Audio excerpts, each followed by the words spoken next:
दोस्तों एक बड़ी खबर है जहां पर एक इंटरस्टेट चेक पोस्ट के ऊपर एसीबी की रेड हुई है और ट्रांसपोर्ट परिवहन विभाग के कुछ लोगों के साथ साथ कई दलालों को हिरासत में ले लिया गया है और साथ में ही लगभग 18 लाख रुपए की रिकवरी हुई है। ना सिर्फ रिकवरी बल्कि साथ में कुछ ऐसे दस्तावेज भी बरामद हुए हैं जो साबित करते हैं कि वहां पर वसूली का धंधा लंबे समय से चल रहा था। कौन से राज्य के कौन सी चेक पोस्ट की मैं बात कर रहा हूं, किस तरीके से एसीबी द्वारा पूरा जाल बिछाया गया और कैसे आरटीओ डिपार्टमेंट के इंस्पेक्टर्स, कर्मचारी और साथ में उनके दलाल किस तरीके से हिरासत में ले लिए गए, बताऊंगा आज की इस खास ग्राउंड रिपोर्ट में एक छोटे से कमर्शियल के बाद। अपने साथियों को भी डाउनलोड करवाएं ट्रांसपोर्ट मॉल ऐप ताकि उनको मिल सके ट्रांसपोर्ट टीवी की 3 गुना खबरें, भारी बचत और भरोसे वाला वाहन बीमा, मुसीबत में काम आने वाली ट्रांसपोर्ट हेल्पलाइन। अभी डाउनलोड करें transport mall app Google play store से।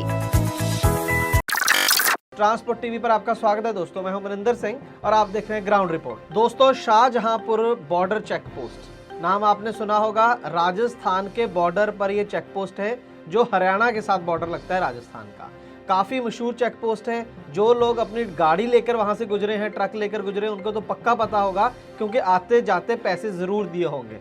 बहुत से ट्रक वालों की तो वहां पर हफ्ता या फिर मंथली कहें वो बंधी हुई है कि भाई महीने के इतने पैसे वहां पर जाने हैं। अच्छी खासी वसूली इस चेक पोस्ट पर होती है। ट्रक वालों को तो बहुत पहले से पता है कि शाहजहां चेक पोस्ट जो है वो एक वसूली का अड्डा है, लेकिन शायद सरकार और उनकी एजेंसीज को हाल ही में पता चला कि वहां पर इतने बड़े स्तर पर करप्शन होती है, इसीलिए इतना बड़ा एक्शन जो है अब वहां पर लिया गया। चलिए देर आए दुरुस्त आए, मैं आपको बताता हूं वहां पर हुआ क्या है। एसीबी यानी एंटी करप्शन ब्यूरो राजस्थान सरकार का, उन्होंने वहां पर रेड करी है।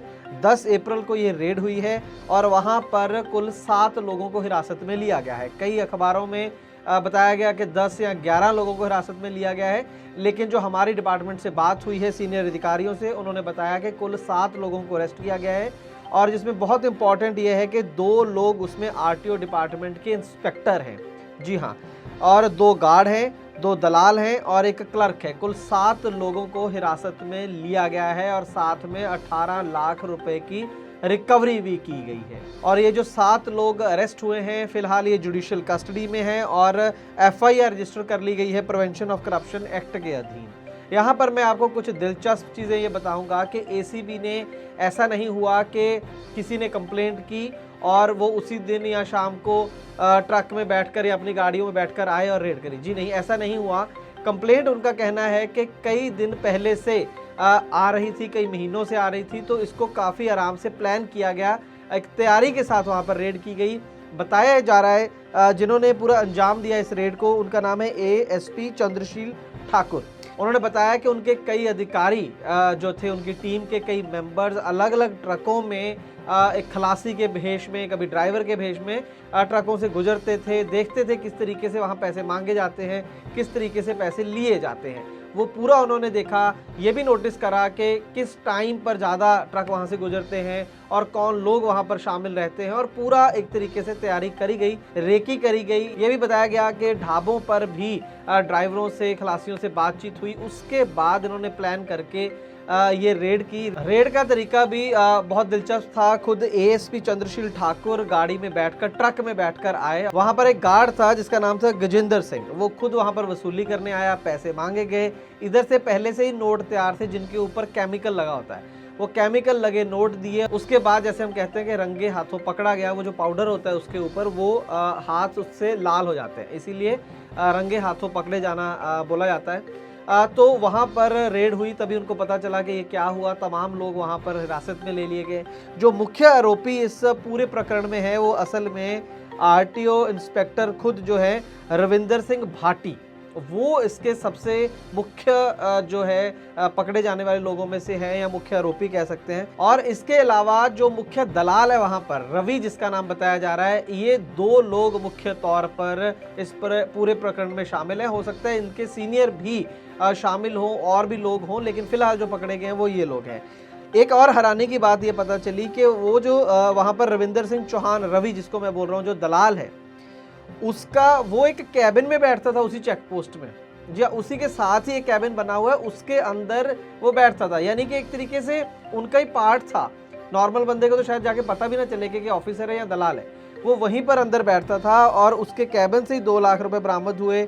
और उसके बाद उसके घर पर रेड हुई। चौबारा नाम का गांव है, वहां पर रेड हुई उसके घर में। उसके बेडरूम की एक अलमारी से लगभग 8 साढ़े 8 लाख रुपए बरामद हुआ और एक डायरी बरामद हुई, कुछ दस्तावेज बरामद हुए जिसमें पूरा हिसाब किताब वसूली का लिखा हुआ था। अब अकेले नहीं हैं आप।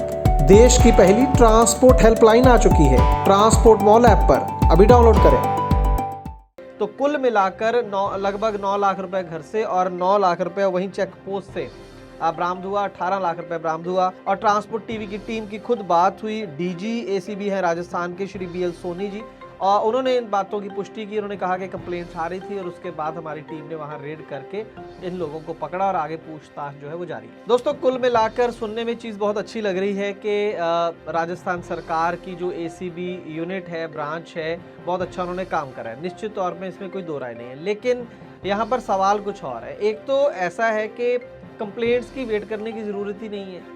हर दिन लगभग हर चेक पोस्ट में ज़्यादातर राज्यों में भ्रष्टाचार हो रहा है। आप किसी को भी चलते हुए जो नेशनल हाईवे पर ट्रक ड्राइवर उनको बिठाकर पूछ लीजिए, आपको 8-10 चेक पोस्ट के नाम वो आराम से बता देंगे। तो इसमें इतनी देर बाद, जैसे साल बाद 2 साल बाद किसी एक चेक पोस्ट पर रेड कर लेना, वहाँ बंदे पकड़ लेना, फिर अखबार में छप जाना, यहीं तक कार्रवाइयाँ होकर रह जाती हैं।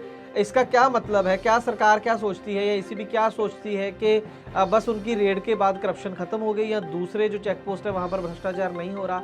ये बात एक तो समझ से परे। और दूसरी बात ये समझ से परे है कि जब केंद्र सरकार खुद, केंद्र सरकार के कई पत्र अलग अलग राज्यों को, शुरू में तो मुझे याद है बिहार और मध्य प्रदेश को स्पेशली लिखा गया मिनिस्ट्री ऑफ रोड ट्रांसपोर्ट की तरफ से कि आपकी जो इंटर स्टेट चेक पोस्ट है को बंद कर दीजिए, वहाँ पर भ्रष्टाचार हो रहा है, हरासमेंट हो रही है, ये भी लिखा गया। उसके बावजूद भी वहाँ पर बंद नहीं हुए। और हमें जो जानकारी लोगों ने दी, ट्रक ड्राइवर्स ने दी, वो ये थी कि रेट पहले से बढ़ गया सर पत्र आने के। फिर एक और पत्र आया था 6 सितंबर 2021 को, आपकी स्क्रीन पर है। इसके बाद महाराष्ट्र, मध्य प्रदेश, वेस्ट बंगाल, बिहार, केरला, तेलंगाना, आंध्र प्रदेश, पुडुचेरी, गोवा, उत्तराखंड, छत्तीसगढ़, राजस्थान, इन तमाम राज्यों के जो प्रिंसिपल सेक्रेटरी ट्रांसपोर्ट हैं उनको लिखा गया कि चेक पोस्ट जो लगी हैं आपके स्टेट बॉर्डर्स पर, उनको हटाया जाए। बावजूद इसके, केंद्र सरकार के आदेशों के बावजूद भी ये जो चेक पोस्ट है वो हट नहीं रही है। कहना मैं चाह रहा हूँ कि रेड मारने से कुछ नहीं होगा, चेक पोस्ट ही हटा देनी चाहिए। अगर सच में राजस्थान सरकार इसके अंदर और बाकी की जो सरकारें हैं वो सच में करप्शन रोकना चाहती हैं, हरासमेंट रोकना चाहती हैं, सीमलेस मूवमेंट ऑफ गुड्स जिसे कहा जा रहा है, निर्विघ्न ट्रांसपोर्टेशन अगर वो सुनिश्चित करनी है, तो चेक पोस्ट जो बॉर्डर चेक पोस्ट है उनको हटाने की ज़रूरत है। उनकी ज़रूरत नहीं है क्योंकि टेक्नोलॉजी इतनी आ चुकी है, सारा डेटा ट्रक्स का, गाड़ियों का, प्राइवेट गाड़ियों का वो ऑनलाइन हो चुका है, GST लागू हो चुका है। किसी तरह की भी कोई ज़रूरत इन चेक पोस्ट की नहीं है बजाय भ्रष्टाचार। अगर सहमत हैं हमारी बात से आप, तो इस वीडियो को ज़्यादा से ज़्यादा शेयर करें और ट्रांसपोर्ट टीवी को मजबूत करने के लिए ट्रांसपोर्ट टीवी को ट्रांसपोर्ट मॉल ऐप में देखना शुरू करें और साथ में जीत सकते हैं ढेरों इनाम।